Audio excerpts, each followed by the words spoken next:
Hey guys, how's it going? Matt from Foul Ball Food and Drink here. Thank you so much for joining me today. Hope that you're doing well. I'm doing phenomenally. Thank you so very much. Here we are at the beautiful Jester King Brewery in Austin, Texas. Known for their adjuncts and strange beers, sours, and made with fruit, but don't let that scare you. Some of their beers are actually really good. It's a beautiful location. They have a farmland. This is one of their beers. This is their Hoppy Farm Ale. It's a Saison style, I believe. And Saison is a classic style of beer, a beer style that was made on farmhouses, a lot of times with whatever was left over. So Saisons are a little inconsistent. This one's definitely got you can tell right away it's got a sour note. I don't know if it's made with any fruit or not, but it comes off pretty strong.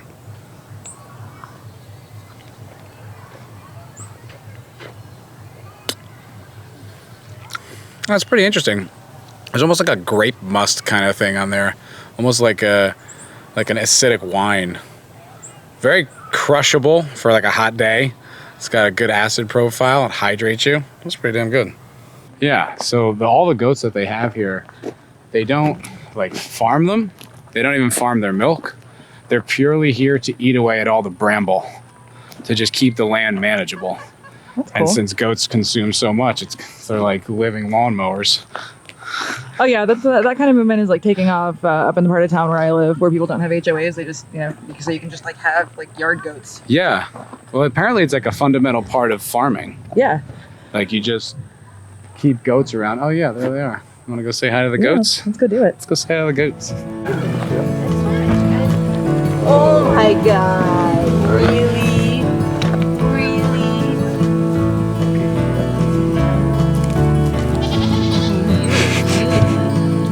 Yes, you are.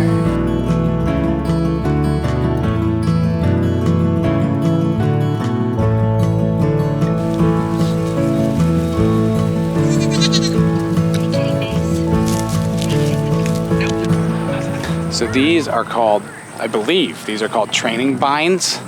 There's actually a beer from Pine House that called Training Vines, the Hazy IPA they make. But training vines they basically train the hops, which is a flower that grows up and grows along these ropes, these lines here, these vines.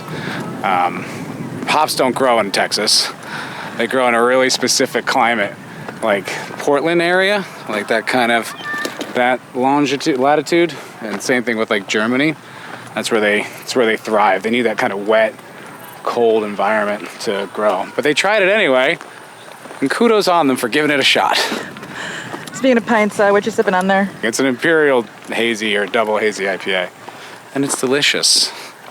What's that flavor profile like? Ooh, what a question.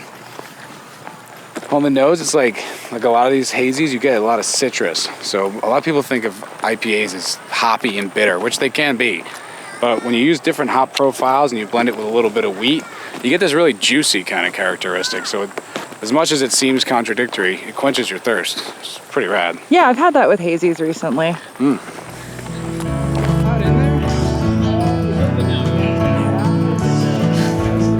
The whole goat thing is part of their sustainability. They try to use local ingredients, compost. That's why they even farmland. A lot of their things that they put in the beer that they farm here. So everything is trying to be sustainable, as responsible as possible, while getting a nice buzz.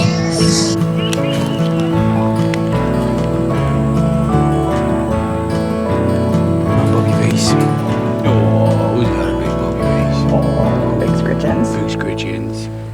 It's the Jester King Pils. It's a German-style Pils.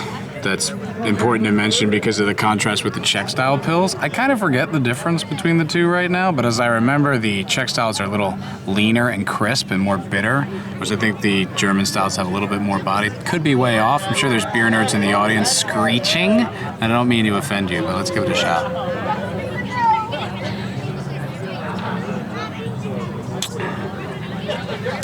That is clean, man. That is really clean. There's a bit of that kind of pilsner finish, but they're so crisp. There's a whole story about pilsners that I don't remember, but it's really, I think it started in Czechoslovakia, and then they taught the brewers in Germany how to do it. And it's lagered. What they do is they used to keep it, before there was refrigeration, they would keep it in these caves that were lower temperature because the different yeast ferments longer. instead of an ale yeast, which is like kind of faster. It's like 2 or 3 week difference, and the pilsners are crisper. Then, even though they're light bodied, create a really like a lot of dynamic flavor, and it's good. About 5% alcohol, pretty solid. So the next beer on our little journey here is the Sing Along Deathmatch. That's really the name, and it's a ale brewed with rosemary, smoked honey, and Mexican plums. I think probably the plums are grown on their farm over there, as are a lot of their ingredients. So let's try it. It's got this beer aroma, you know.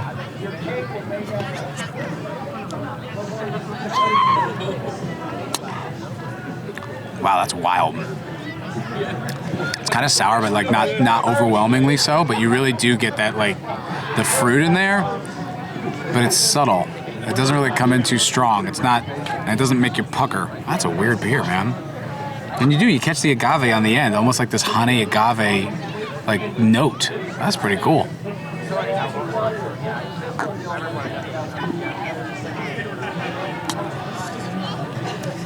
And then there's the rosemary. What a wild beer. This is fun. You want to try? Yeah. Let's see. There's so much going on there. Yeah. Like, yeah, you get a little bit of like the spice, and it's like it's tart, but it's not aggressive. Yeah. And I think that agave kind of leaves like a lingering, like almost like a cloying thing. Yeah, I've got the rosemary like hanging out in my mouth right now. Hanging out in your mouth. Rosemary, yeah, but it's like, and it leaves it like almost on your whole palate. It's still hanging around because of the syrup from the agave. That is pretty cool. That is complex. That is complex. Well put, Daniela. So this next one is the Black Metal Imperial Stout from Jester King. It's called their Black Atrial, made with 4 pounds of raspberries per 4 gallons of beer or something like that, or per gallon of beer. It's a lot of raspberries, however many. Oh man, it smells like a raspberry chocolate tart, you know, like the dessert. Yeah. That's interesting.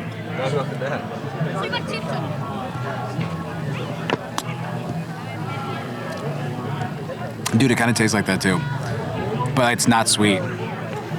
Like it really does. I can almost like sense like chocolate flake. That is rad.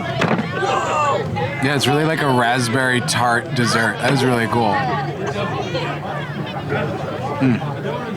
Yeah, this is the color of this is just like setting my synesthesia on fire right now because it's like kind of a it's got that chocolatey brown to it, but it's also even in the foam you can see some red tinges. So I'm really excited to try this. What one. is synesthesia? It's when your senses are all connected to one another. Like you can see a shade of purple and think, oh, that, or like you taste grapes basically when you look at a certain shade of purple. Totally. That thing. What do you think? That is, it's a little Christmassy. Or maybe I'm just thinking Christmassy. Well, it's just released, so maybe that's by design. Yeah. It's, let me give that another go. Yeah, there's kind of like this herbal quality to it. Mm-hmm. In addition to the raspberries and like, yeah, definitely some chocolate flakiness in there. Like it's not like a chocolate beer. Mm-mm. It just is chocolatey. It's almost like a flourless chocolate cake with raspberry. Ooh. But not sweet. Like it's really not a sweet beer.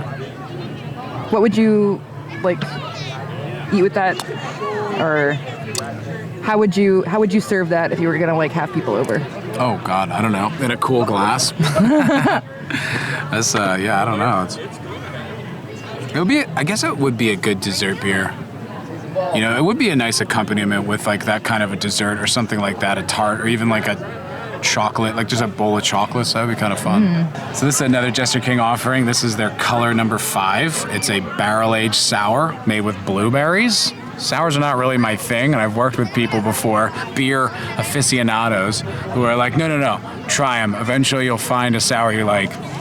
I've had like maybe one I enjoyed. Pine House had a pretty mean sour that I liked. Other than that, I don't know. But let's give it a go.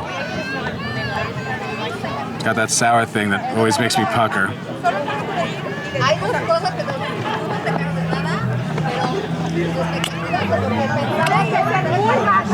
I actually kind of dig that. That's pretty good. It's interesting, all these beers, especially like the fruited ones, how not dense they are. Like I expect them to be like really heavy or sweet, but they're not. They're like really refined and have like the kind of openness of like a lager, something like that. Like they're not too overpowering. So they allow you to try all these different flavors without feeling like weighed down or syrupy. It's like really interesting. And it's not that sour. It doesn't pucker. It doesn't have that kind of acidic thing that comes in with certain sours. Where you're like, it's like pretty solid.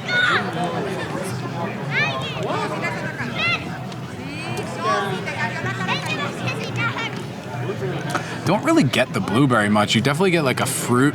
It's almost like a berry basket. It doesn't taste distinctly like blueberries. You certainly get that color though, like when you stomp on blueberries or like squeeze them or whatever, like that's the color of the juice that comes out. Yeah, for sure. So like you definitely get a lot of that great fruity blueberry color in it. Mm-hmm. And they said it's barrel aged too, so I wonder for how long. That's pretty interesting, like a barrel aged sour. Would you care to try it, madam? Absolutely. Skull. Zdrowa. What say you? Ooh, I like that. You like that? Yeah, it's not like it is very sweet and like there's a tartness to it, but it's not syrupy like a lot of the sweet beers that I have tried before. It doesn't really like linger in your mouth too long. You know what I'm getting now is actually like the tannins from the barrel, like the way you have like a red wine that kind of dries your mouth a little bit. I'm kind of getting some of that from I guess whatever wood they use, probably oak, but it's that's pretty interesting dynamic, because then when it's something like that, you could actually pair it with food pretty well.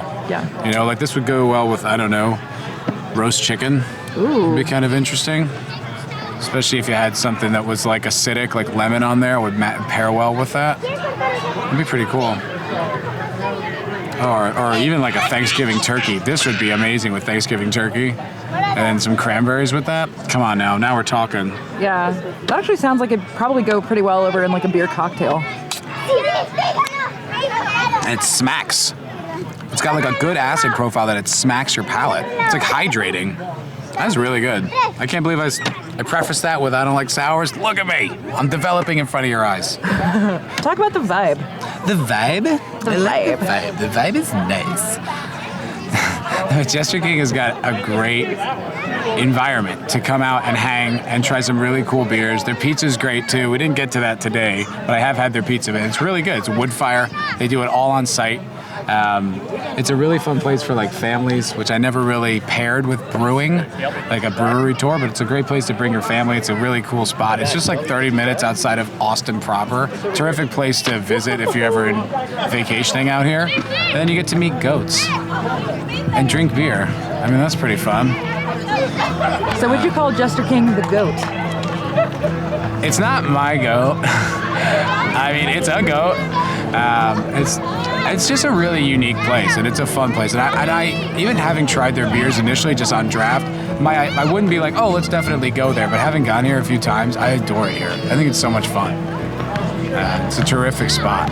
Well, thank you guys so much for watching this video. I really appreciate it. If you're ever in the Austin area, make sure you check out Jester King Brewery. They've been very gracious to us. They're wonderful people, and they make really good beer. That being said, do a little favor for me. Press like on that video. Subscribe for more really fun food and drink content. Probably focus a lot in the Austin area, but we've got grand plans and grand ambitions. So come back for more content. Thank you so much for watching.